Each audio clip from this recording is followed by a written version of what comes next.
The magnitude of value, namely the price of a commodity, the quantity of money for which it exchanges, is not determined by things, but by the daily activities of people. Supply and demand, perfect and imperfect competition, are nothing more than social forms of products and activities in capitalist society. They have no life of their own. The fact that activity is alienated, namely that labor time is sold for a specific sum of money, that it has a certain value, has several consequences for the magnitude of the value of the products of that labor. The value of the sold commodities must at least be equal to the value of the labor time. This is obvious both from the standpoint of the individual capitalist firm, and from the standpoint of society as a whole. If the value of the commodities sold by the individual capitalist were smaller than the value of the labor he hired, then his labor expenditures alone would be larger than his earnings, and he would quickly go bankrupt. Socially, if the value of the laborer's production were smaller than the value of their consumption,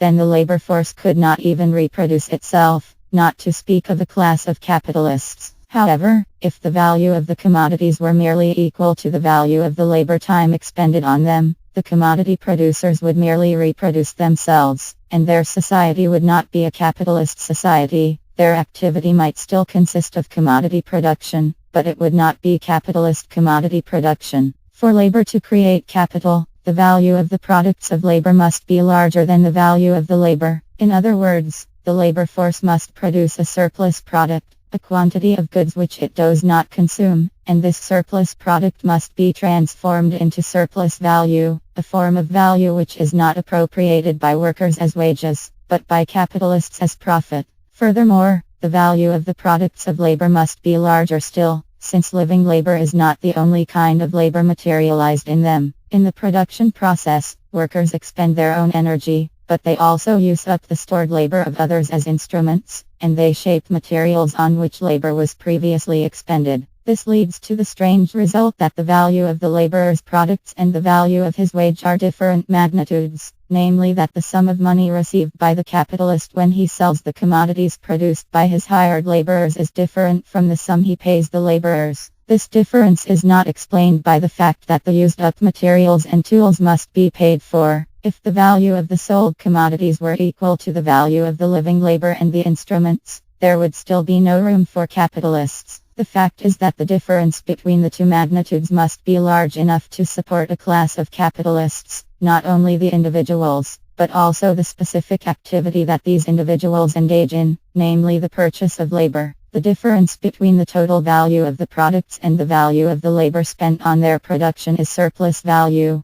the seed of capital. In order to locate the origin of surplus value, it is necessary to examine why the value of the labor is smaller than the value of the commodities produced by it. The alienated activity of the worker transforms materials with the aid of instruments, and produces a certain quantity of commodities. However, when these commodities are sold and the used up materials and instruments are paid for, the workers are not given the remaining value of their products as their wages, they are given less. In other words, during every working day, the workers perform a certain quantity of unpaid labor, forced labor, for which they receive no equivalent. The performance of this unpaid labor, this forced labor, is another condition for survival in capitalist society. However, like alienation, this condition is not imposed by nature, but by the collective practice of people, by their everyday activities. Before the existence of unions, an individual worker accepted whatever forced labor was available, since rejection of the labor would have meant that other workers would accept the available terms of exchange, and the individual worker would receive no wage. Workers competed with each other for the wages offered by capitalists. If the worker quit because the wage was unacceptably low, an unemployed worker was willing to replace him, since for the unemployed a small wage is higher than no wage at all. This competition among workers was called free labor by capitalists, who made great sacrifices to maintain the freedom of workers, since it was precisely this freedom that preserved the surplus value of the capitalist and made it possible for him to accumulate capital. It was not any worker's aim to produce more goods than he was paid for. His aim was to get a wage which was as large as possible. However, the existence of workers who got no wage at all, and whose conception of a large wage was consequently more modest than that of an employed worker, made it possible for the capitalist to hire labor at a lower wage. In fact, the The existence of unemployed workers made it possible for the capitalist to pay the lowest wage that workers were willing to work for. Thus the result of the collective daily activity of the workers, each striving individually for the largest possible wage, was to lower the wages of all. The effect of the competition of each against all was that all got the smallest possible wage, and the capitalist got the largest possible surplus. The daily practice of all annuls the goals of each, but the workers did not know that their situation was a product of their own daily behavior. Their own activities were not transparent to them. To the workers it seemed that low wages were simply a natural part of life, like illness and death, and that falling wages were a natural catastrophe, like a flood or a hard winter. The critiques of socialists and the analyses of Marx, as well as an increase in industrial development which afforded more time for reflection, stripped away some of the veils and made it possible for workers to see through their activities to some extent.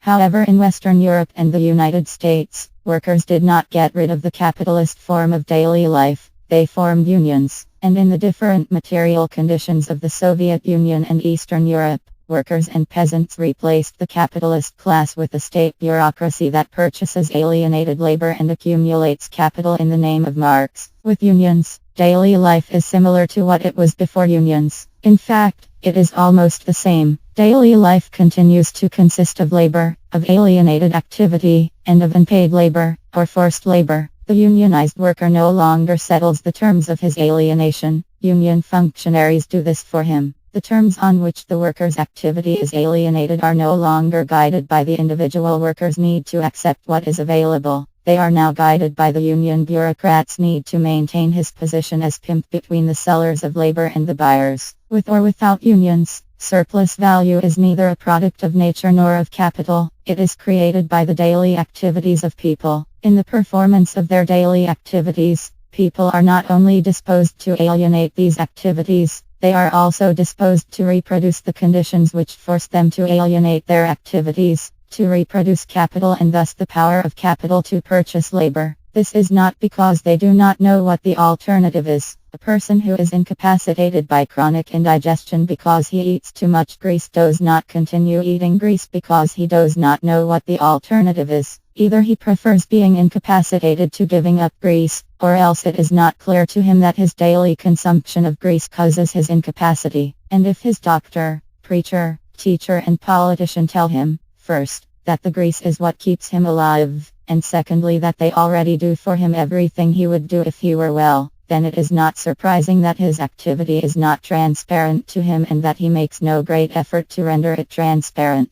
The production of surplus value is a condition of survival, not for the population, but for the capitalist system. Surplus value is the portion of the value of commodities produced by labor which is not returned to the laborers. It can be expressed either in commodities or in money, just as capital can be expressed either as a quantity of things or of money, but this does not alter the fact that it is an expression for the materialized labor which is stored in a given quantity of products. Since the products can be exchanged for an equivalent quantity of money, the money stands for, or represents, the same value as the products. The money can, in turn, be exchanged for another quantity of products of equivalent value. The ensemble of these exchanges, which take place simultaneously during the performance of capitalist daily life, constitutes the capitalist process of circulation. It is through this process that the metamorphosis of surplus value into capital takes place. The portion of value which does not return to labor, namely surplus value, allows the capitalist to exist, and it also allows him to do much more than simply exist. The capitalist invests a portion of this surplus value. He hires new workers and buys new means of production. He expands his dominion. What this means is that the capitalist accumulates new labor, both in the form of the living labor he hires and of the past labor paid and unpaid which is stored in the materials and machines he buys. The capitalist class as a whole accumulates the surplus labor of society, but this process takes place on a social scale and consequently cannot be seen if one observes only the activities of an individual capitalist. It must be remembered that the products bought by a given capitalist as instruments have the same characteristics as the products he sells. The first capitalist sells instruments to a second capitalist for a given sum of value, and only a part of this value is returned to workers as wages.